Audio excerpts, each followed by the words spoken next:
Fala pessoal, sejam bem-vindos ao podcast Cara dos Esportes. Gabriel Martins aqui para falar sobre NFL. Passamos pela semana 2, muita coisa pra gente falar. Por exemplo, um desdobramento na situação do quarterback do Miami Dolphins, Tua Tagovailoa, que surgiu minutos antes da gente começar a gravar. Então a gente vai passar por isso.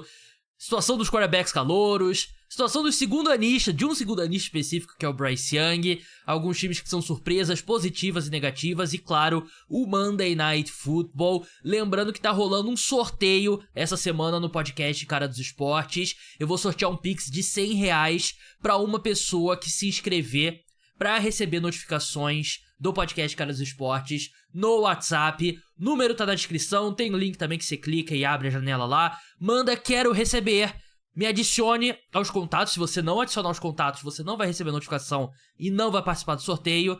E aí você vai poder, é um canal que a gente pode entrar, conversar, eu vou mandar notificações quando tiver podcast novo, de promoções, sorteios e tudo mais.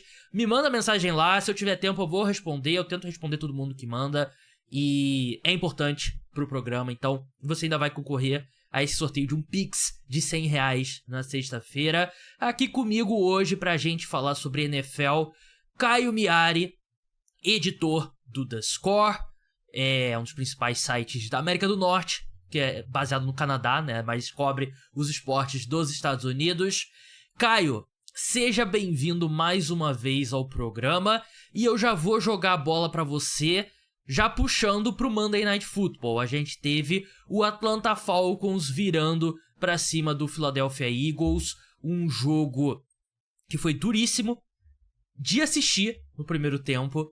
No segundo tempo foi um pouco mais divertido. Os Eagles tiveram a chance de matar a partida naquela 3ª para 8 com o Saquon Barkley, mas ele dropou o passe, que ali você consegue first down, você consegue gastar muito mais relógio, depois chutar um field goal, e ali ia ficar muito improvável pro Atlanta Falcons conseguir a virada. Os Eagles chutam aquele field goal, que é uma decisão que eu acho que a gente tem que discutir aqui também. Os Falcons recebem a bola de volta, conseguem marchar e fazer o touchdown com o Drake London. Caio, o que você viu dessa partida? Philadelphia Eagles, obviamente, com desempenho muito questionado. Atlanta Falcons veio pressionado de uma atuação ruim na semana 1. Qual a sua avaliação desse jogo? Fala, Gabriel. Obrigado pelo convite, primeiramente, né? Sempre bom estar aqui. Muita coisa sobre quarterbacks pra gente falar nessa semana, e começo falando do quarterback Kirk Cousins. Eu acho que a gente não foi uma grande atuação do Kirk Cousins, assim como não foi na semana 1, só que o Atlanta Falcons, do que eu gostei, foi o time ter mudado um pouquinho o plano de jogo. Colocou o Kirk Cousins mais no play action, que é algo que ele sempre se saiu bem, né? Mas que a gente não tinha visto acontecer com ele na semana 1, e por isso que o ataque dos Falcons foi muito mal. O ataque de Atlanta não tá longe de ser aquilo que a gente espera, né? Do potencial que esse time pode atingir, mas a gente vê naquela última campanha o que esse time pode fazer. É o Kirk Cousins conseguindo completar os passes certeiros, é uma linha ofensiva muito, muito, muito acima da média. Enfim, um ataque que pode ser muito mais decisivo do que a gente viu na semana 1. E o Philadelphia Eagles, né, parece aquela última campanha, né, especificamente a 3ª para 3, que você compara que tem o drop, ficou parecendo muito os Eagles da temporada passada. O Philadelphia Eagles que, sob pressão, não tem as respostas. O Sirianni não tem as respostas, a comissão técnica não tem as respostas. Porque o Saquon Barkley é o cara que não estava no time da temporada passada, mas esse time dos Eagles, sob pressão, toma decisões questionáveis. Você falou aí da 4ª descida, a gente vai falar um pouquinho mais sobre isso. Aí tem o Saquon Barkley, que hoje é o melhor jogador do time, né? Com o A.J. Brown fora, que fez uma baita semana 1, jogou muito bem, estava jogando até bem, né? Até o do drop. E aí a bola volta para os Falcons, o Eagles ganhando por 6 pontos, e a defesa do Vic Fangio é um desastre, né? Muitas chamadas questionadas, a secundária muito mal. O próprio Kenyon Mitchell, calor de primeira rodada, não vai bem naquela campanha, enfim. Então a impressão que eu tenho hoje é que o Philadelphia Eagles mentalmente ainda não é um time muito bom. No papel tem muito talento, tem jogadores capazes de decidir. A gente viu que eles fizeram com os Packers, mas sob pressão, jogando em casa, uma torcida que é das mais fervorosas da NFL. O time saiu sobre vaias ontem, por exemplo. Esse time do Philadelphia Eagles, eu acho que mentalmente ainda não está preparado. Essas foram as duas principais coisas que eu percebi ontem. Eu tenho alguns pontos que eu discordo sobre o Philadelphia Eagles, mas eu quero focar no Falcons, porque acho que o torcedor do Falcons merece, né? Porque a tendência é a gente focar mais no Philadelphia Eagles, né? Porque é um time com maior torcida e tudo mais e tal. Mas eu concordo com o que você falou sobre o ajuste, né? A equipe jogando mais play action. E eu gostei do Raheem Morris sendo agressivo também na segunda etapa, né? Indo pra quarta descida e eu gostei do que eu vi dele, né? Ele que é um head coach. Não é bem estreante, porque ele já foi head coach interino, né? Uma vez na carreira. Mas, de fato, como head coach contratado, né? Ele tá estreando. A defesa dos Falcons, ela ainda tem aquele problema crônico que a gente... Acho que desde que eu acompanho a NFL, o Falcons nunca teve um bom pass rush. Nunca foi consistentemente bom pressionando os quarterbacks adversários. A diferença é que agora você tem o Matthew Judon, né? Que é um cara ali que... Ele tá jogando mais situação clara de passe, né? Terceira descida e tal. E tá fazendo isso bem. E eu gostei da secundária. Por mais que o AJ Terrell teve muito trabalho contra o Devonta Smith. É verdade. Não tinha o AJ Brown do outro lado, que muda totalmente a equação. Mas que jogaço do Jesse Bates, né? O Jesse Bates que, indiscutivelmente, é o melhor safety da NFL. Acho que difícil colocar outro cara que não ele no topo desse ranking. Ele basicamente tirou um touchdown do Devonta Smith, né, no segundo tempo. Então ele foi basicamente a diferença, né, nesse jogo. Ele teve o impacto dele sendo sentido. E, assim, o Cousins, a força mental dele, né, um cara veterano, já 36 anos, uma estátua. Ele nunca foi um quarterback, nunca foi um corredor como o Robert Griffin III, por exemplo, que foi o quarterback que ele foi draftado no mesmo ano lá pelo Washington Commanders, né, na época Washington Redskins. Mas essa versão dele pós-tendão de Aquiles, ele tá uma estátua no pocket. E ainda assim ele conseguiu fazer funcionar na segunda etapa, conectando bem com o Drake London naquele touchdown, encontrando Darnell Mooney, outros alvos. O Kyle Pitts não apareceu tanto. Eu gostei da atuação do Bijan Robinson. 14 carregadas, 97 jardas, apareceu também com 4 recepções. Eu achei que o foco na segunda etapa foi bastante, vamos usar o Bijan Robinson, e ele é um cara muito explosivo, né? Então ajudou esse ataque dos Falcons. Sobre os Eagles, a sensação que eu tenho, e que é exacerbada ainda pela ausência do A.J. Brown, é que nada acontece fácil nesse ataque. E pra ser sincero, eu tô vendo isso há alguns anos já nos ataques do Kellen Moore.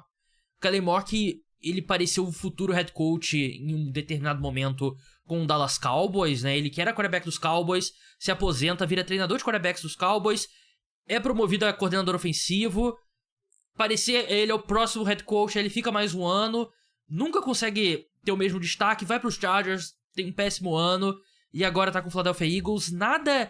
Você não tem aqueles avanços fáceis, né? Aquele avanço que o recebedor tá livre graças ao esquema. Como você vê consistentemente nos ataques do Sean McVay, nos ataques do Mike McDaniel nos Dolphins, nos ataques do Kyle Shanahan, nos ataques do Matt LaFleur. E ontem, quando você tinha só um wide receiver destacado, como o Devonta Smith, você não tinha o talento do A.J. Brown do outro lado, a única coisa que parecia funcionar era o Jalen Hurts com as pernas. E eu acho isso extremamente preocupante, porque é uma linha ofensiva muito forte. Por mais que não tinha o A.J. Brown, você ainda tem Devonta Smith, Dallas Goedert, Jahan Dotson, Saquon Barkley. Era suficiente para você ter um ataque melhor do que o que a equipe apresentou na segunda-feira. Concordo, e é por isso que o Nick Sirianni tá sob tanta pressão, né, Gabriel? Porque ele foi, quando o Philadelphia Eagles vai atrás dele, ele era um cara que era para ele arrumar o vestiário do time, contratar os coordenadores certos e ir levando ele meio que gerenciando tudo que estava ao redor dele. Só que já é a segunda temporada, né, no mínimo, que a gente começa falando o quão mal os coordenadores dos Eagles estão.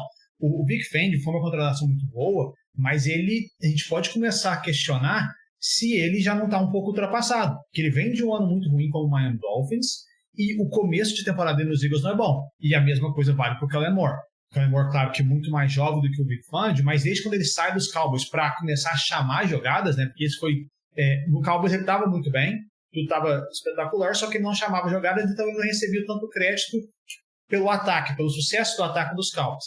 Desde então, ele já teve material humano bom para trabalhar e ele não conseguiu atingir o objetivo principal. Eu concordo. Philadelphia Eagles, Gabriel, nos últimos 11 jogos, só 2 vitórias se a gente voltar lá na temporada passada. Verdade, né? Então a gente sabe que o jeito pro Philadelphia Eagles melhorar é mandar todos os jogos no Brasil, né? Porque uma dessas 2 vitórias foi São Paulo.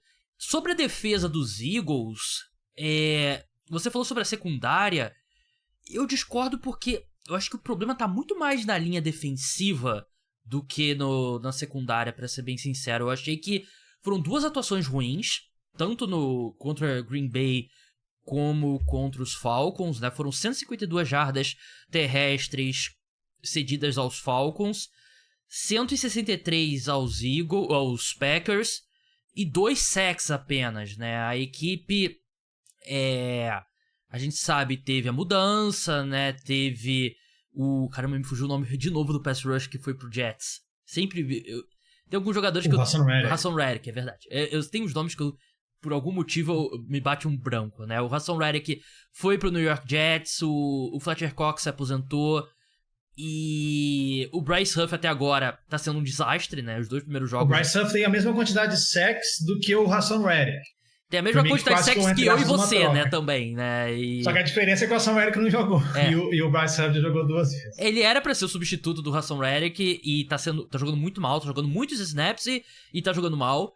E você não tá conseguindo pressionar o quarterback, você não tá conseguindo parar o jogo terrestre. E, claro, a secundária não tá perfeita. Não tá perfeita, mas eu acho que o problema tá muito mais o fato dos Eagles não tá conseguindo gerar pressão. E eu concordo com você, eu acho que eu sempre fui um grande fã do Vic Fangio. Gostei muito da contratação dele em Miami, não deu certo. Gostei muito da contratação dele nos Eagles. É cedo pra gente falar, é um fracasso e tal, mas assim, 1 ano e meio, 1 ano e 2 semanas já de Vic Fangio, sendo as defesas dele não tendo o mesmo impacto que a gente viu no passado, né? Será que... Eu ainda acho que ele merece o benefício da dúvida ainda, por todo o histórico dele.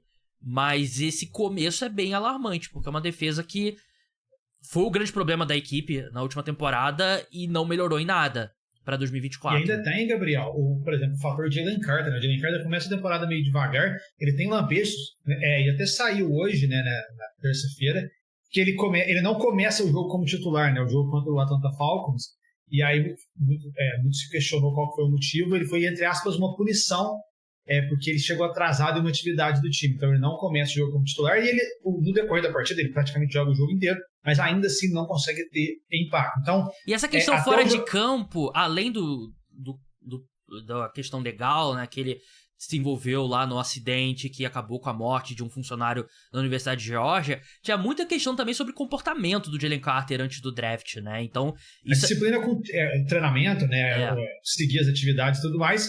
Então, assim, nem os jogadores bons do Philadelphia Eagles, aqueles que são diferentes, têm conseguido produzir. Então, é um começo, como você falou, a campanha não é ruim, né? 1-1 tá dentro do padrão, tem uma vitória muito boa, que ganhar dos Packers do jeito que ganhou é muito bom. O elenco no papel é interessante, mas a impressão que fica é que o Philadelphia Eagles está muito pior do que a campanha indica. Isso já é uma impressão que a gente tem desde a segunda metade de 2023. Verdade, né? E a gente lembra que o Nick Sirianni, ele quase foi demitido, né, na última temporada, né? E aí a última cartada... Se não fosse o Super Bowl, ele tinha sido mandado embora. O Super Bowl no ano anterior, ele provavelmente já tinha sido mandado embora. Sim, concordo. E a última cartada foi, então vamos mudar, vamos trazer 2 coordenadores famosos de peso, e por 2 semanas ainda não funcionou, né? Então é um cara que tá extremamente pressionado. Vamos passar para as notícias aí, geralzão da semana, né? Começando pelo Tua Tagovailoa. Antes de lembrar o pessoal que tá escutando o podcast Cara dos Esportes, se você tiver no Spotify, segue, deixa 5 estrelas, liga a notificação, aquela coisa toda. Se você tiver no YouTube, se inscreve no canal, deixa like, deixa comentário, segue, seja qual for o aplicativo de podcast que você usa, é importante pro programa. Tua Tagovailoa, Caio, foi colocado na Injury Reserve. O quarterback do Miami Dolphins, Tua, foi colocado na Injury Reserve. O que significa? Injury Reserve é basicamente uma lista de jogadores lesionados. Quando o jogador é colocado na Injury Reserve, ele tem que ficar pelo menos 4 semanas. Ele não pode sair dessa Injury Reserve antes disso. Antigamente, você podia só retirar um jogador, antes você não podia nem retirar o jogador. Os times colocam ele o atleta na injury reserve porque você tem uma vaga, você tem 53 vagas no elenco, e se você não coloca ele ocupa uma dessas vagas, você não pode trazer outro jogador pra ocupar e tal. Então por isso que o Tua é colocado na injury reserve após ter sofrido a concussão no jogo contra o Buffalo Bills. Então o mais cedo que a gente vai poder ver o Tua em ação é na semana 8, porque na semana 7 o Miami Dolphins está de folga, então são 4 semanas que conta. Então havia essa expectativa, né? Era uma possibilidade do Tua ser colocado na injury reserve. Concussão é muito complicado. A gente acompanha a NFL há muito tempo, né, Caio? A gente sabe que tem vezes que o jogador sofre concussão e volta na outra semana, e às vezes o cara fica um mês fora. E você tem que avaliar. E ele é um cara que já sofreu várias com esse sintoma aí de ficar com o braço rígido, de ser assustador mesmo. Ele afastou qualquer possibilidade de se aposentar, mas por enquanto a gente vai ficar um tempo sem ver o Tua Tagovailoa em campo. É um negócio muito difícil até da gente comentar aqui, né? Porque os médicos têm que avaliar, e se tratando do Tua, um cara com esse histórico, tem que ter toda a cautela do mundo. Tem que ter toda a cautela do mundo. A gente lembra que em 2022 o Miami Dolphins foi muito criticado porque Tua sofre uma concussão que ficou, na imagem ficou muito ruim, né? Foi até contra o próprio Buffalo Bills, que ele perde o equilíbrio e vai caindo, e ele já quase não perde nenhum jogo, já volta em sequência no Thursday Night Football até contra os Bengals, se eu não estiver enganado, e aí ele tem que sair de maca porque ele sofreu uma outra concussão. Então o Miami Dolphins meio que aprendeu a lição, né? O Tua não teve nenhuma concussão na temporada passada, ele falou que até começou a aprender um pouco de jiu-jitsu para aprender a cair, para aprender a desviar um pouquinho dos golpes para diminuir a concussão. Esse ano, infelizmente, acabou acontecendo, e o Miami Dolphins está muito mais preocupado com o futuro do atleta, e nem só como atleta, né? Como pessoa de um modo geral, é muito, muito importante nesse caso. Então, Tua, no mínimo 4 jogos fora. O Miami Dolphins vai com o Skylar Thompson, que substituiu o Tua lá em 2022 nos playoffs. Ele vai ser o quarterback titular. E o Tua tem a questão sobre a aposentadoria dele. A gente não pode ser descartado ainda, né? Porque vai depender muito do que os médicos vão fazer. O Miami Dolphins está incentivando muito o Tua a conversar com os neurologistas fora do clube também. Pegar várias opiniões. Lembrando que o Tua tem um valor... tem a questão garantida no contrato dele de mais de 100 milhões, 124 milhões de dólares, que se os médicos permitirem que ele volte a jogar e ele decida aposentar, ele não teria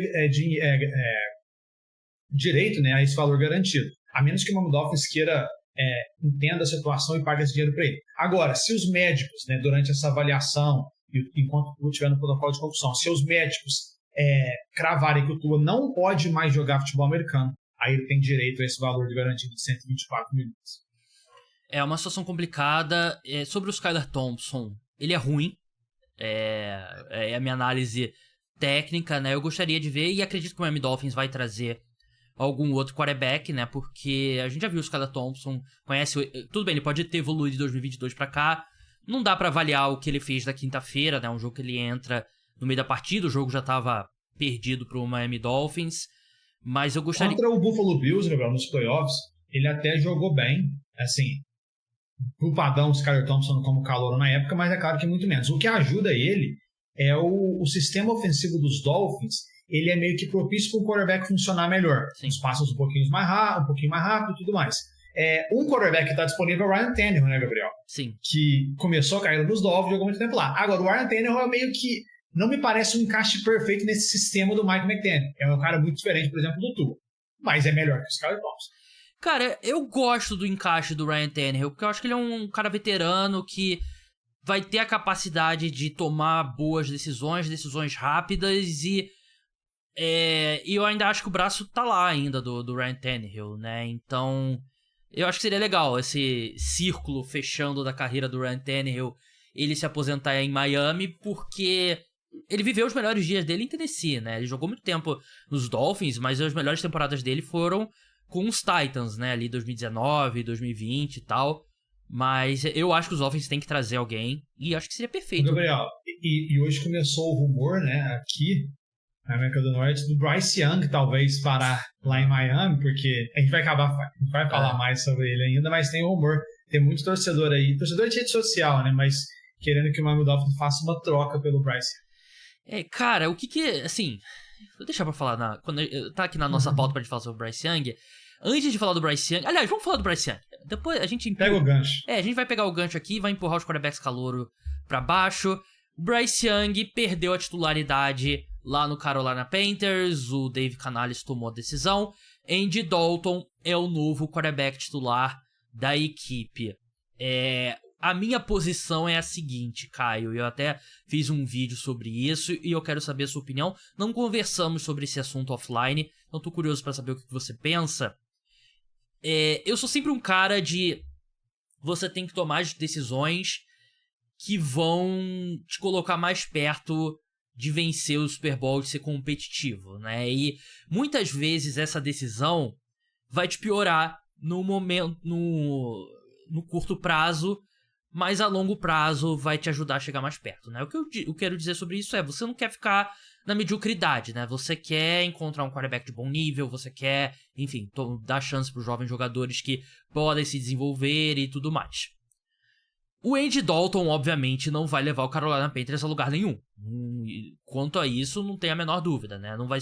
Você não vai ver o Andy Dalton levantando o troféu Lombardi com a camisa dos Panthers. Pode ficar tranquilo quanto a isso. E o Bryce Young é a primeira escolha geral depois de 2 semanas na segunda temporada dele.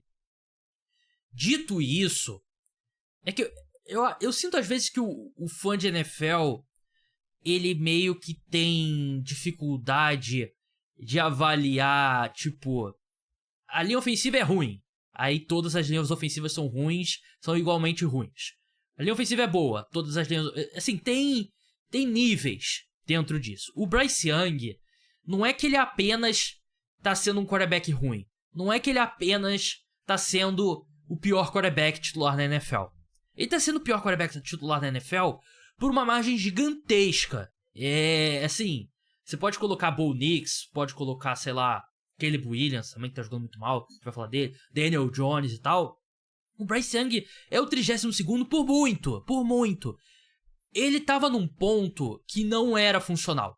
E aí, eu acho que ele ultrapassou o limite ali da paciência que você tem que ter com um quarterback jovem, porque já chegou um ponto que os outros jogadores do time eles não conseguem jogar. O Adam Thielen tava puto, a linha ofensiva tava puta, todo mundo tava irritado, a defesa é colocada em situações horríveis, e aí chega um ponto que você tem que tomar uma decisão ali pro bem do time. Eu acho que o Dave Canales, eu imagino a situação dele olhar pro vestiário e falar, não, o Bryce Young vai continuar sendo o nosso titular. Eu acho que não tem como. E pro próprio Bryce Young, cara, eu acho que ele tá numa espiral tão ruim que é difícil acreditar que ele vai conseguir sair, né? E é difícil acreditar que ele um dia vai ser um quarterback funcional na NFL, mas eu acho que ele precisa desse tempo aí pra respirar. Quem sabe em outro time ele consiga ali ter alguma evolução, que ele pelo menos tenha uma carreira como reserva na NFL, ou algo do tipo, né? Porque é cedo, mas pra mim é o tipo de expectativa que eu tenho com o Bryce Young seguindo em frente. Então, eu acho que é a decisão correta do Dave Canales, porque o que a gente viu nessas 2 primeiras semanas não tem condição de você manter ele pra semana 3. Não, eu tô conseguindo. Eu achei que você fosse começar, Gabriel, pelo jeito que você começou a falar, tava pra gente que você foi contra a decisão de ter colocado ele no banco. Só que aí depois você terminou falando isso, e eu tô com você. Acho o seguinte, pro futuro do Carolina Panthers, ter feito essa troca de quarterback é a pior decisão, que mostra que o time pro ano que vem não tem perspectiva nenhuma, a não ser que vai ter que entrar no draft, ir atrás de mais um, ver se vai dar certo. A ideia era que o Bryce Young já fosse estar um cara estabelecido e tudo mais, acabou não acontecendo. Mas a curto prazo, tem que ser o Andy Dalton, como você falou. Não é que o Bryce Young estava jogando no estilo Daniel Jones, para ser pressionado, mas tendo uma ou outra jogada que desse para o time fazer um touchdown.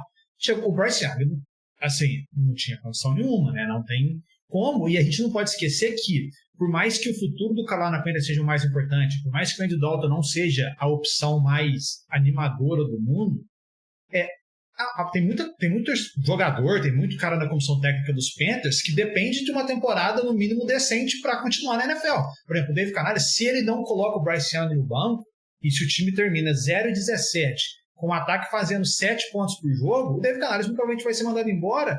Talvez ele nem tenha mais uma chance na NFL como treinador no futuro. Isso serve para membros da comissão técnica, tem muito wide receiver que está no Carolina Panthers que quer ganhar um salário maior e tudo mais. Então, e de novo, não é que a gente está falando da semana 10, talvez, que dá para levar um pouquinho. É semana 2 ainda. A gente está entrando na terceira semana. Então, enfim, eu acho que ficou inevitável a circunstância pelo que o Bryce Young jogou, e eu estou com você. Hoje, o Andy Dalton dá mais chance do Carolina Panthers ser competitivo contra o Las Vegas Raiders, né, que é o time que eles vão enfrentar na semana 3, do que o Bryce Young daria. E na NFL, ainda mais no começo de temporada, a competitividade, você conseguir pelo menos bater de frente com o adversário, pelo menos fazer um jogo americano minimamente decente, é o que mais importa. E o Carolina Panthers fez, na minha opinião, também uma decisão acertada. Caio, a gente tem a janela de trocas, fecha em novembro, se eu não me engano. Bryce Young estará no elenco do Carolina Panthers até lá? Eu acho que não. Acho que não vai estar. Pra ser muito sincero, eu acho que o Bryce Young, eu perdi as esperanças com ele. Eu acho que ele tá mais naquela categoria lá do Trey Lance. Porque lembra quando o Trey Lance sai do San Francisco 49ers, vai pro Dallas Cowboys, talvez ele vai ter um reencontro. Não. Eu acho que, como você falou, hoje, eu olho muito mais pro Bryce Young com um cara que, se ele sai do Carolina Panthers, ele vai para um time para tentar mostrar que ele pode ser um quarterback reserva na NFL. Eu acho que tem, e assim como o Trey Lance. O Trey Lance, hoje, ele tem dificuldades para ser o terceiro quarterback do Dallas Cowboys, e muita gente achava que ele fosse ser cortado nessa pré-temporada. Eu coloco muito mais o Bryce Young nessa categoria, mas eu acho que, apesar da NFL hoje, a gente não olhar e ver muitos times desesperados para achar um quarterback, até porque, né, a gente viu uma última classe de draft da NFL com 6 quarterbacks sendo escolhidos na primeira rodada, eu acho que quando a gente chegar na semana 9, né, que é a semana do prazo de troca, né, o período de troca para terminar, eu acho que vai ter algum time tentando oferecer uma escolha de quarta, quinta rodada no Bryce Young para talvez achar um quarterback minimamente decente, que pode ser um reserva ou algo do tipo. A gente, assim, quarterback é escolha alta, né? Sempre vai ter alguém no outro time que tinha uma avaliação muito boa do jogador que vai acreditar que, a gente trazendo ele aqui pro nosso ambiente, a gente vai conseguir salvar, né? Só que o que me assusta em relação ao Bryce Young, tipo, em comparação a um cara como o Trey Lance, ou o próprio cara como o Zach Wilson também, é que ele não tem as ferramentas físicas desses caras, né? Que você, pelo menos, você consegue se convencer ali, ele tem o braço, tem a mobilidade e tal, quem sabe. O Bryce Young não tem isso. O Bryce Young era um cara de feeling, um cara com braço muito bom, verdade, mas um cara de leitura e tal. E o que ele tem mostrado na NFL é um 0 até agora, né? O melhor do Bryce Young, vindo do college, era o entendimento de jogo dele, né? A leitura de jogo dele, a cabeça dele. Ele entendia o jogo do college muito acima de todo mundo. Isso fez dele, nas entrevistas pré-draft, um cara muito interessante. E pensando até da perspectiva dos Panthers, Gabriel, é coisa de bastidor, não tem como a gente saber, mas se o Carolina Panthers meio que desistiu do Bryce Young como titular, também faz sentido o time ter colocado ele no banco de reservas agora, porque cada jogo que ele faz, ele diminui o valor dele. Entendeu? Então, assim, bateu a semana 2, viu que não tem como, hoje, pelo menos, ele vale uma escolha de quinta rodada. Eu acho que se ele continuasse jogando até a semana 9, ele está valendo uma escolha de 7ª rodada e talvez ninguém ia conseguir. Sim. Hoje, eu ainda acho, como você falou, o Bryce Young agora, ele jogou 16 jogos da temporada passada e 2 jogos esse ano. Então, a gente está falando de um cara que jogou 18 jogos, que vamos colocar uma temporada completa. Quanto mais ele joga, mais esse valor cai. Pelo menos essa pode ser a perspectiva do Carolina Panthers, imaginando também uma justificativa para ter colocado ele no banco tão cedo em 2024. A gente lembra que o Josh Rosen em 2019, né, ele foi a escolha de primeira rodada dos Cardinals em 2018, foi muito mal. Os Cardinals selecionaram o Kyler Murray no ano seguinte e o Josh Rosen foi para uma escolha de terceira rodada para o Miami Dolphins, se eu não me engano. Hoje o Bryce Young não chegaria nem perto disso. Eu imagino que acho que quinta, quarta rodada seria o teto mesmo. E aquela coisa assim de lavar as mãos e seguir em frente. E eu fico chateado que o Bryce Young tem muito quarterback que fracassa, que você vê que o quarterback não quer nada com nada, o quarterback é babaca e tal. E sim, tem muito quarterback bom que é babaca também. É meio que... É inerente um pouco da personalidade que o cara precisa ter pra ser quarterback. é uma confiança, é uma arrogância e tudo mais. O Bryce Young parece ser muito gente boa. Toda entrevista dele, ele parece um cara do bem, um cara esforçado. E o vestiário gosta dele. Sim. O Deontay Johnson ontem mesmo saiu em defesa do... Não é que... É só porque não tem como. Ele não consegue completar um passe. Realmente, isso você falou a verdade. O elenco do Carolina Panthers gosta do Bryce Young. Mesma coisa. Pô, o Caio, gente boa pra caramba. Adoro o Caio. Vimos o jogo no Maracanã junto. Se ele for o quarterback dos Giants, eu vou ficar puto com ele. Eu vou xingar ele. Não tem jeito, né? Não importa se o cara é gente boa. Antes de passar pros quarterbacks calouros, a gente falou que a gente ia falar sobre esse assunto na análise do Monday Night Football. Eu acabei esquecendo, Caio, a questão do field goal do Philadelphia Eagles no final da partida, que é pro pessoal... que às vezes eu falo que vou falar alguma coisa no podcast e eu esqueço depois, e aí o pessoal fica puto comigo. A situação foi a seguinte, né? Os Eagles estavam com a bola, tava ali naquele modo de gastar relógio, ganhando por 3 pontos do Atlanta Falcons. Tem aquela terceira descida pra 3 na red zone, na linha de 10 jardas do campo de ataque, que o Saquon Barkley dropa o passe. Então você tem uma 4ª pra 3, o relógio parou, 1 minuto e 39 pro fim. O Philadelphia Eagles escolhe chutar o field goal curto, que aumenta a liderança de 3 para 6 pontos. E ali os Falcons precisam de um touchdown para vencer o jogo. Ali, ainda mais se tratando de uma 3ª para 3, uma 4ª para 3, na linha de 10 jardas, a decisão correta teria sido ir para a 4ª descida, porque tem 2 fatores. O primeiro, você faz esse field goal, você pressiona o seu adversário a precisar de um touchdown para vencer o jogo. Se o Falcons está precisando de um field goal, eles vão jogar de forma diferente. Não deveriam, mas vão jogar de forma diferente. E aí provavelmente você tá olhando para um jogo que vai para prorrogação. Se você arrisca a 4ª descida e consegue ali o touchdown, aí você mata o jogo, você tá ganhando por 10 pontos, 2 posses de bola, você matou o jogo. Se você não consegue a primeira descida, não consegue o touchdown, o Falcons está recuperando a bola com as costas na parede. Ainda tem que marchar o campo inteiro, tem que marchar umas 60 jardas, 70 jardas para chutar um field goal, para empatar. E ali é uma situação muito complicada deles esboçarem ali, conseguirem o touchdown, porque eles receberam a bola no kickoff e tal, conseguiram respirar e conseguiram ali mover a campanha. Então, para mim, você pode discordar, claro, você também acompanha o futebol americano há muito tempo, Kai, mas eu achei que o Sirianni errou, e normalmente ele acerta muito nessas decisões de 4ª descida. Ali eu achei que ele errou, eu achei que tentar a 4ª descida, tentar a conversão, seria o caminho melhor para a vitória naquela situação. Eu vou muito, Gabriel, às vezes pelo momento do jogo. Para mim, a questão de 4ª descida não tem uma regra definida, porque para mim depende do momento do jogo, se a defesa adversária está conseguindo parar, se está jogando em casa, se o seu time vem de boas campanhas. E olhando tudo isso, eu teria tentado a 4ª descida também. Eu acho que assim, claro que o Saquon Barkley não consegue, foi uma situação decepcionante, mas não vamos esquecer que ele estava completamente livre, que ele teria conseguido com certeza. A defesa do Atlanta Falcons estava tendo uma dificuldade enorme para parar o Philadelphia Eagles. E não é que é uma dificuldade enorme assim, o cara estava perto e o Jalen Hurts estava conseguindo tirar um coelho da cartola. Não, o Philadelphia Eagles estava conseguindo deixar no mínimo 2 jogadores com uma separação interessante em cada jogada aérea. E no jogo corrido, por exemplo, o Philadelphia Eagles, você já falou, é uma linha ofensiva muito sólida.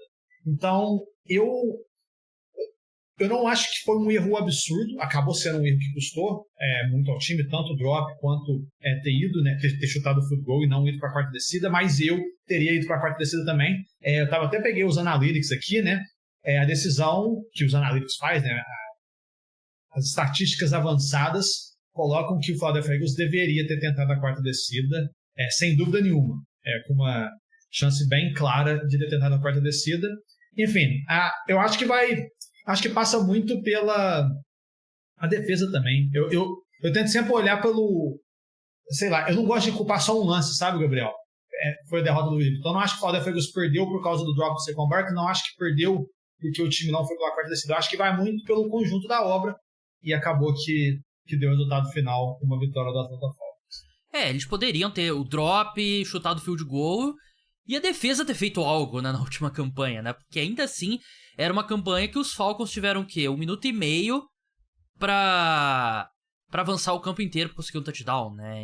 70 jardas e nenhum tempo pra pedir. E, pô, esse tipo de situação, a probabilidade de vitória e tal é muito alta pro time que tá... Pro Philadelphia Eagles. E assim, né? o que eu falei muito do Vic Fangio, né, quando a gente tava falando da secundária naquela campanha, deixando as laterais do campo em profundidade aberta. Então, assim, deu chance por Daniel Mooney sair de campo 2 vezes. Ele acabou ficando dentro de campo em uma delas e foi tacado dentro de campo, mas na outra... Então, assim, eu fiquei muito decepcionado, muito mais do que eu fiquei decepcionado, por exemplo, com o Nick Sirianni de não ter tentado, ou com o Saquon Barkley de ter tido drop. Eu fiquei mais decepcionado com a secundária do Philadelphia Eagles, que é comandada pelo Vic Fangio, do que qualquer outra coisa. Só queria ter... eu falei que a gente ia falar sobre, eu acabei esquecendo.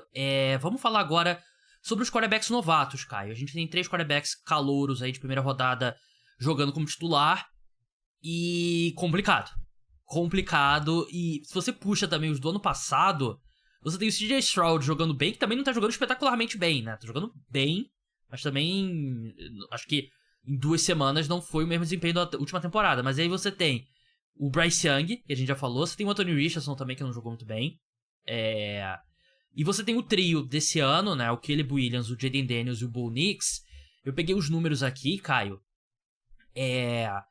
Completaram 123 passes de 195 tentados, que dá 63% de aproveitamento, que é um pouco abaixo do que você gostaria. 1.021 jardas, que dá 170 jardas por jogo, que é bem baixo. Nenhum passe pra touchdown. O Jaden Daniels tem touchdown correndo com a bola. Eu acho que o Bo Nix também tem touchdown correndo com a bola. Mas passe pra touchdown, nenhum dos 3 tem ainda. Lançaram 6 interceptações. Tem um rating combinado de 63.6, que é baixíssimo. 2 vitórias. Uma do Caleb Williams, carregado pela defesa. E outra do Jaden Daniels, carregado pelo kicker, né? Foi o jogo contra o New York Giants. E 4 derrotas. Ninguém esperava que esse trio fosse ser espetacular logo de cara. Mas o Jaden Daniels, eu acho que ele tá acima dos outros. Que a mobilidade dele, o que ele faz como corredor, é algo que já eleva um pouco o piso dele. Mas ainda como passador tá bem longe. E o Caleb Williams e o Bo Nix tem sido um desastre bem grande, né? E começando pelo Caleb Williams, Caio. O quanto que é o Caleb Williams e quanto que é o time ao redor, a comissão técnica ao redor dele? Gabriel, hoje eu acho que eu vou colocar 50-50 nesse caso. Eu ainda tenho esperança por Caleb Williams, porque é um talento que a gente viu muita coisa diferente nele. Ele tem conseguido fazer aquilo que ele fazia no pocket, né, de sair do pocket e abrir mais espaço, só que o que ele não tem conseguido fazer é completar o passe. Ele não tem conseguido colocar aquele toque diferente na bola. E tem errado passes por muito, né? Exato. Ou ele coloca a bola antes do recebedor e é interceptado, ou quando ele lança e o recebedor tá livre, passa demais. Teve um lance do Sunday Night Football agora contra os Texans que a bola foi 10 jardas na frente do recebedor que estava até livre. Então, eu consigo ver um mínimo sucesso dele na NFL no quesito estender jogadas, que é algo diferente, algo que não são todos os quarterbacks que conseguem fazer. Mas, de novo, estou decepcionado porque o cara não consegue completar um passe. Só que eu acho que no Chicago Bears, a gente está falando de uma comissão técnica que já entrou a temporada muito questionável, e ninguém deve ficar surpreso se o Matt Eberflus acabar sendo mandado embora, né, no final da temporada.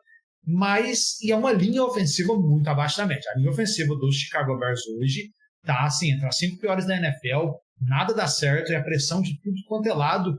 Porque às vezes a gente pega uma linha ofensiva, usando o Chiefs como exemplo. Na temporada passada a gente sabia exatamente qual era o problema da linha ofensiva. Então, é o lado direito com o Javon Taylor. Então fica um pouquinho mais fácil de você talvez dobrar, fazer um bloqueio duplo, colocar o running back daquele lado, achar algum ajuste para resolver aquele problema. No caso do Chicago Bears, a linha ofensiva do time, quando você acha que o problema é na direita, aí vem pelo meio. Quando você acha que é no meio, vai pela esquerda e pela direita. Então hoje, a linha ofensiva do Chicago Bears é um grande problema, e isso, claro, tem impacto direto no Caleb Williams. Por isso que eu ainda não estou desesperado em relação ao rendimento dele. Essa questão a comissão técnica, e é algo que todo mundo sabia, né? Quando o Matt Eberflus foi mantido no cargo, a gente sabia que daqui a alguns meses a gente estaria falando, quem que vai ser o treinador? Vai ser o Ben Johnson? Vai ser o Bob Slowick, que vai ser o mente ofensiva X, né? Pra substituir o Matt Eberflus, pra trabalhar bem com o Caleb Williams, porque não tinha motivo pra ele ser mantido no cargo, né? E eu tinha uma expectativa boa pro Shane Waldron, coordenador ofensivo, mas esses 2 primeiros jogos dele foram bem ruins. E a questão da linha ofensiva a linha ofensiva tá muito mal, mas eu acho que não é assim. Não é uma questão que você vai resolver apenas com mudança de jogadores. Porque eu acho que esquematicamente muito mal. E o Caleb Williams também, como ele hesita muito, ele segura a bola e ele maximiza. É meio que a combinação perfeita de fatores para ter uma linha ofensiva ruim, né? O quarterback segura a bola, os jogadores não estão bem, esquema de bloqueio não é bom, e aí é o desastre que a gente viu. Keenan Allen não jogou, né, nesse domingo, né? Acho que é importante ressaltar, mas, cara, assim, eu não colocaria ainda também, preocupado quanto ao futuro do Caleb Williams. Também não chegaria ainda nisso. Mas você prefere que ele estivesse jogando melhor, né, do que ele jogou depois de 2 semanas. E eu acho que realmente me preocupa isso. O jogo parece estar muito rápido ao redor dele. Ele tá tendo dificuldade pra ler, o que é normal. Eu acho que a impressão que fica é que os cornerbacks adversários estão muito rápidos pra ele, porque ele não consegue achar o passe perfeito em nenhum momento. Sim, é aquela coisa, né, a janela na NFL pra um passe é muito menor do que no college, né? Então, o wide receiver no college, eles ficam mais abertos, né? Na NFL, você tem que confiar numas janelas menores, né? E o Caleb Williams não tá confiando, por enquanto, né? E aí ele tá sempre hesitando, tentando esticar a jogada, e é bizarro isso dele errar os passes por muito, não é tipo ele tá errando um pouco, né? O passe vai no chão 5 jardas antes, o passe vai 10 jardas na frente do recebedor, né? Isso me preocupa. Sobre o Bo Nix, ele tá numa situação bem complicada, né? Porque é um Saints que tem o maior cap hit da história por um jogador dispensado. O Broncos. O Broncos, né? Falei Miami Heat? Você falou Saints. Saints, Cara, é porque o Sean Payton, é por causa do Sean Payton. Eu falo Saints. É o maior cap hit da história. E você tem um time que teve menos escolhas nos últimos anos do draft, então o nível de talento do seu elenco vai ser menor. E ainda assim, feitas essas ressalvas, ele tá jogando muito mal. O time tá jogando mal ao redor dele? Tá jogando. Mas o Bo Nix era um cara que a gente esperava que já ia chegar mais como um quarterback profissional, mais pronto. Mas não é isso que a gente tem visto nessas 2 primeiras semanas com o Denver Broncos.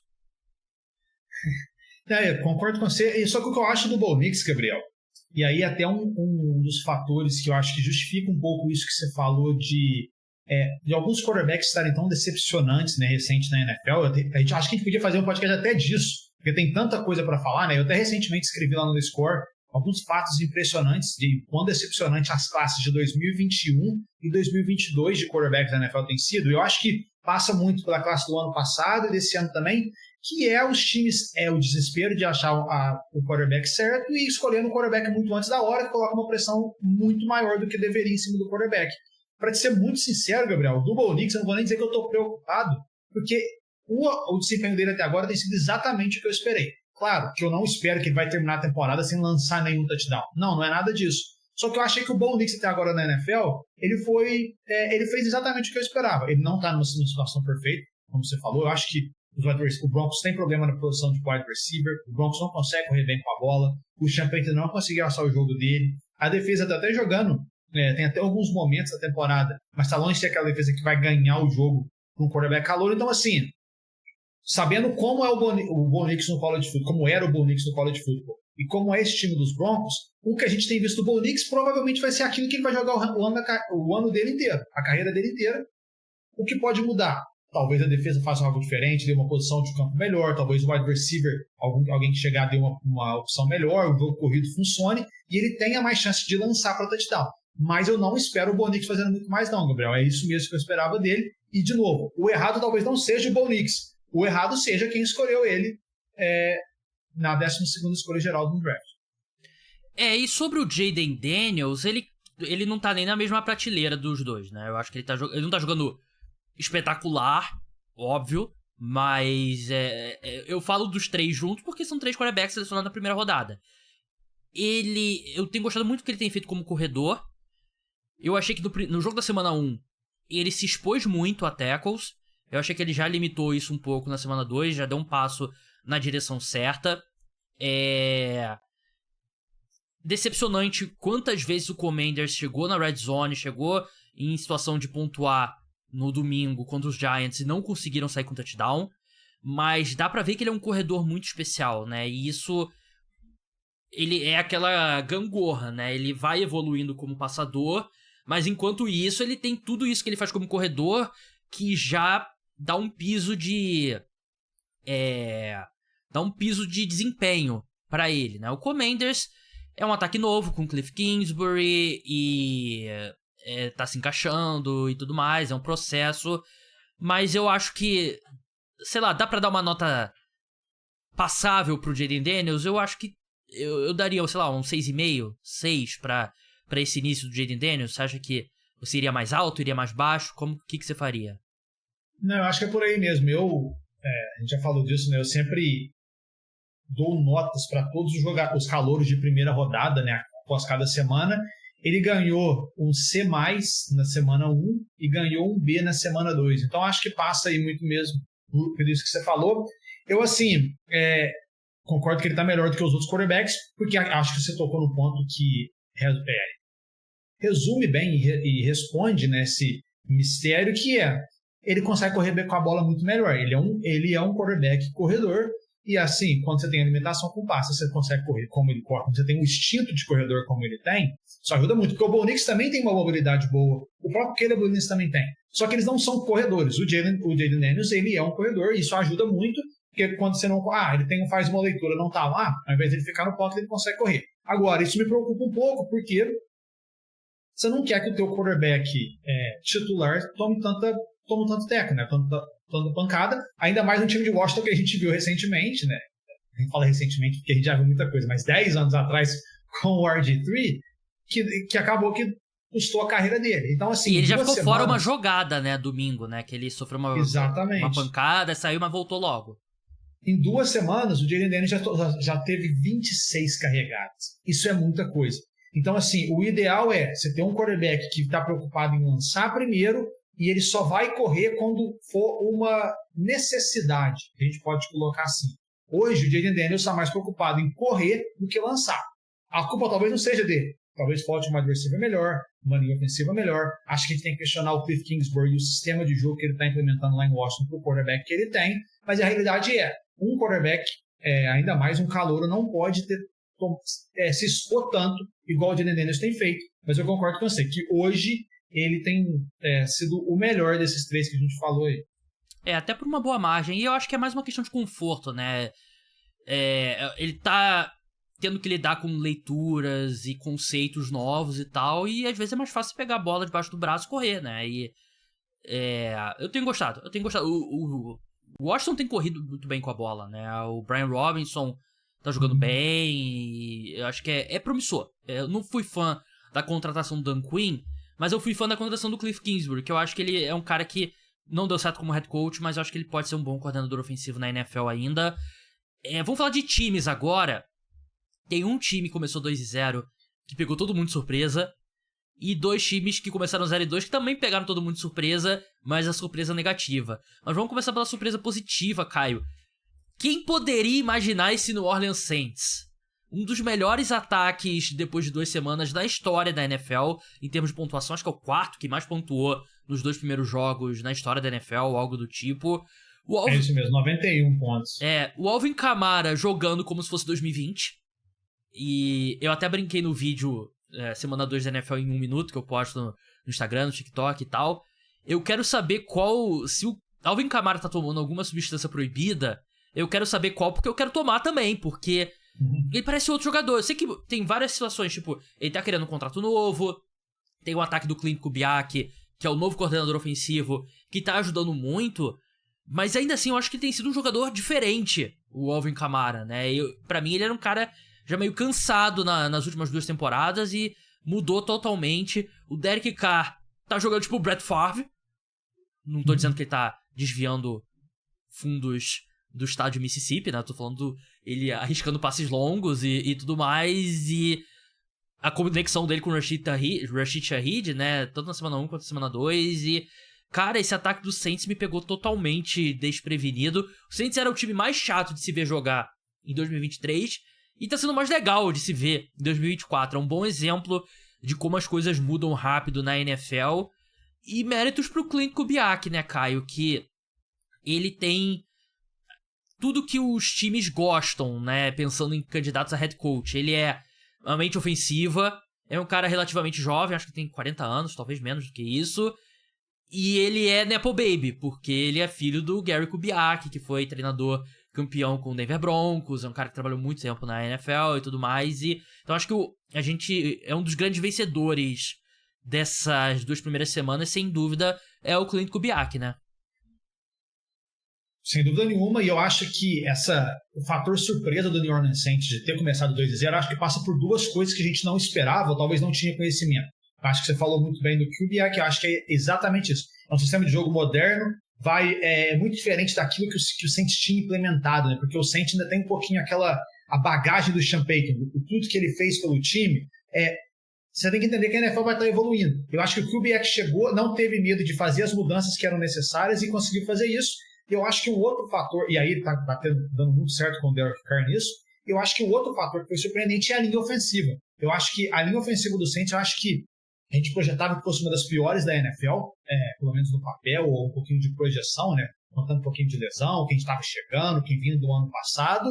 Só que essa linha ofensiva não só está indo muito bem no passe, mas no jogo corrido. E aí a gente vê, por exemplo, o Alvin Kamara jogando muito bem, fez 4 touchdowns, né, contra o Dallas Cowboys, que é espetacular. Você vê a linha ofensiva dando 1 segundo a mais para o Derek Carr, que não está com medo de fazer aquele passe em profundidade, como a gente viu o Derek Carr fazendo lá no passado, que parecia que ele estava um pouquinho parado. Então, o Kubiak chegou, colocou todo mundo em sintonia. A chegada do Tyrese Fuaga, né, o novo left tackle do time, tem tido um impacto muito positivo no time, calor de primeira rodada. Então, assim, hoje a gente olha para os Saints, o PFF, né, coloca eles com o melhor left tackle da NFL e o melhor center da NFL. O Ruiz tem jogado muito bem na posição de center, está em sintonia com o Derek Carr. E, de novo, o Derek Carr tem conseguido ficar um segundinho a mais no pocket. E, para completar os lançamentos, por exemplo, o Olave, o Rashid Shaheed tem sido um absurdo nessa temporada. E vale falar, né, Gabriel? Será que esse ano vai ser a primeira temporada da carreira do Alvin Kamara com mais de 1.000 jardas corridas? É uma das coisas que eu acho mais impressionante, que o Alvin Kamara, que está na NFL há muito tempo, ele sempre teve mais de 1.000 jardas de scrimmage em cada temporada.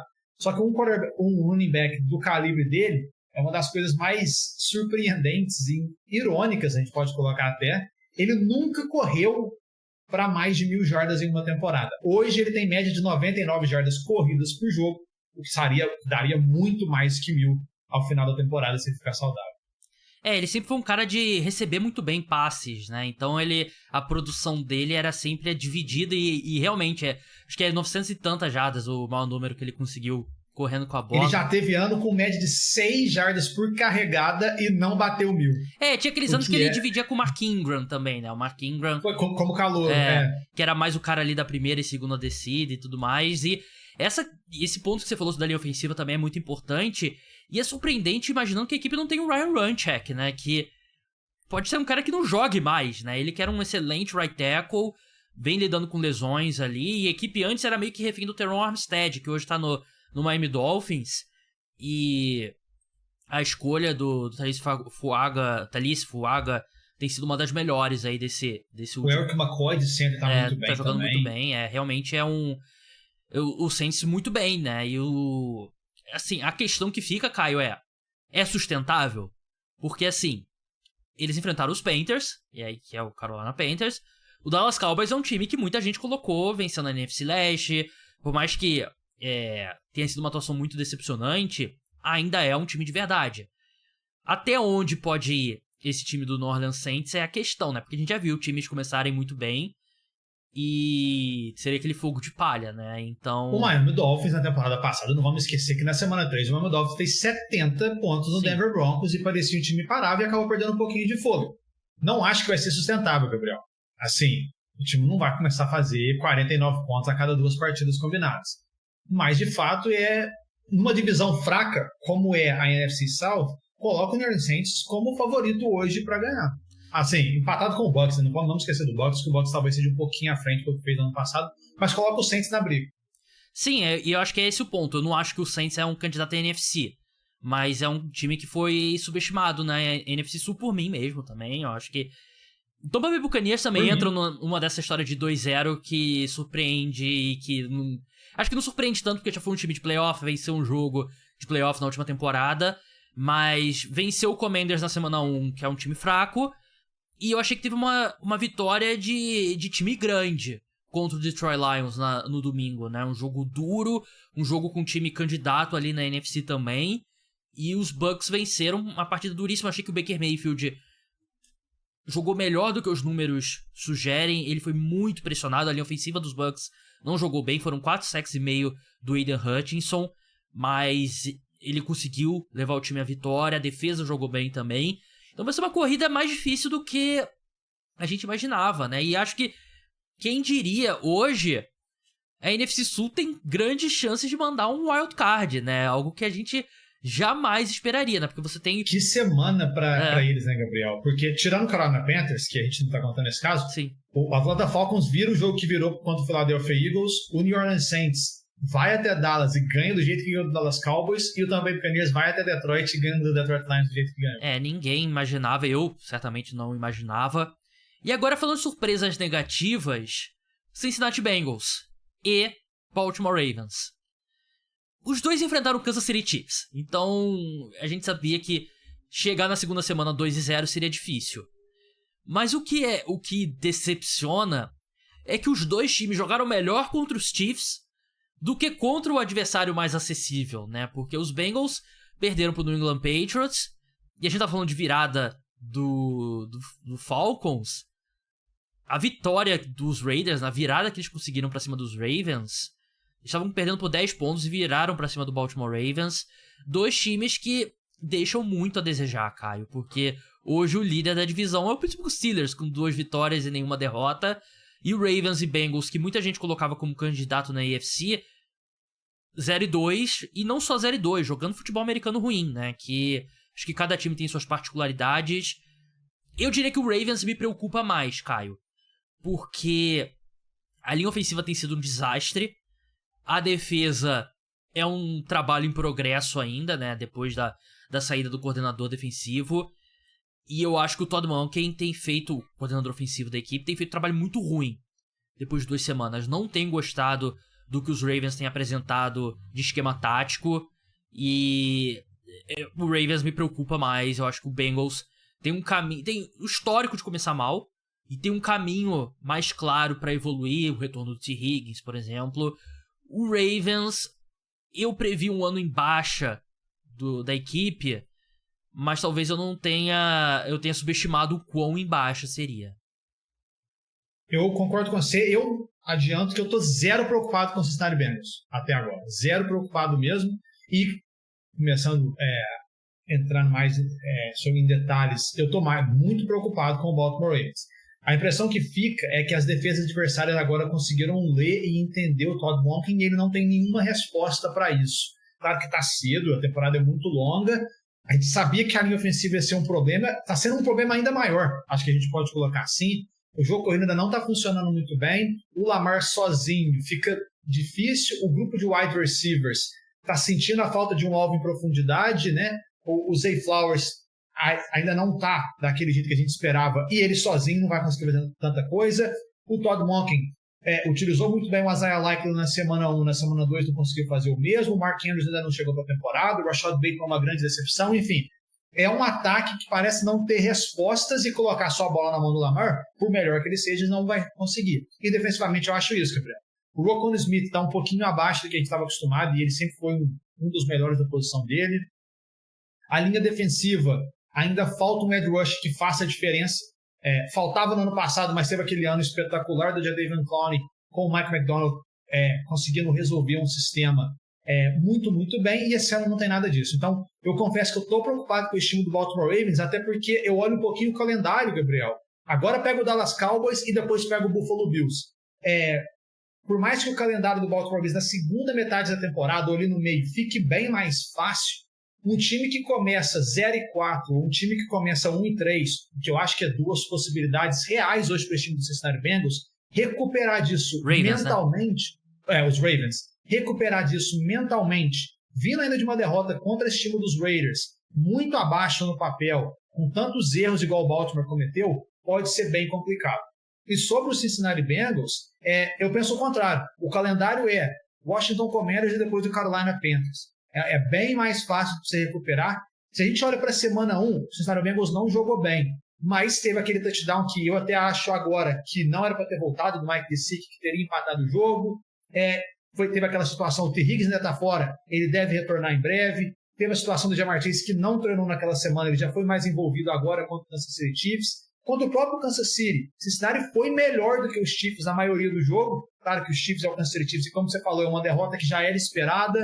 Enfim, eu não estou preocupado com esse time do Cincinnati Bengals, que já é a terceira vez na era Joe Burrow que começa 0-2. As outras 2 vezes, uma o time bateu no Super Bowl, a outra chegou na final da Conferência Americana.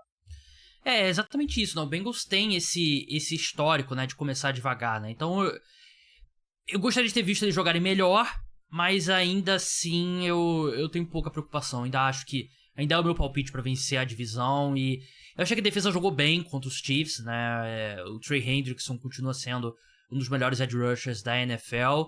E estabilizar essa situação. O Ja'Marr Chase, ele tava... Acho que a irritação dele tem a ver com tudo que acontece fora de campo, né? Negociação e tudo mais. E aí você vê ele perder a cabeça em campo. E... T. Higgins a gente imagina que vai voltar, apesar de que ele não tem nenhuma motivação pra se arriscar qualquer lesão. Se tiver com uma unha quebrada sem um contrato, eu acho que ele não deveria se arriscar, né? Mas eu imagino que eventualmente ele vai jogar. E esse time dos Bengals eu também acredito que... É um coordenador ofensivo novo também, então eu acho que é um time que vai se encontrar. O Ravens, que, como você falou, eles podem sair da semana 4, 0-4 e num buraco gigantesco, né? E aí... não acho que o John Harbaugh vai ser demitido, não acho que o Lamar vai perder titularidade, né? Mas é um time que vai precisar remar pra sair dessa situação complicada.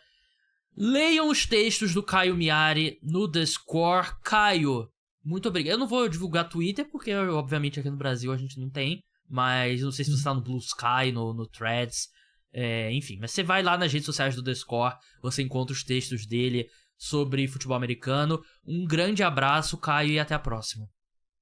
Valeu, Gabriel. Sempre uma alegria enorme participar do podcast Cara dos Esportes. Aquele abraço para todo mundo que ouviu a gente e até a próxima. É uma oportunidade pro Caio falar português, né? Porque lá ele trabalha no site de língua inglesa, né? Ele tem... A namorada dele é canadense. Ela fala francês também, porque o pessoal no Canadá...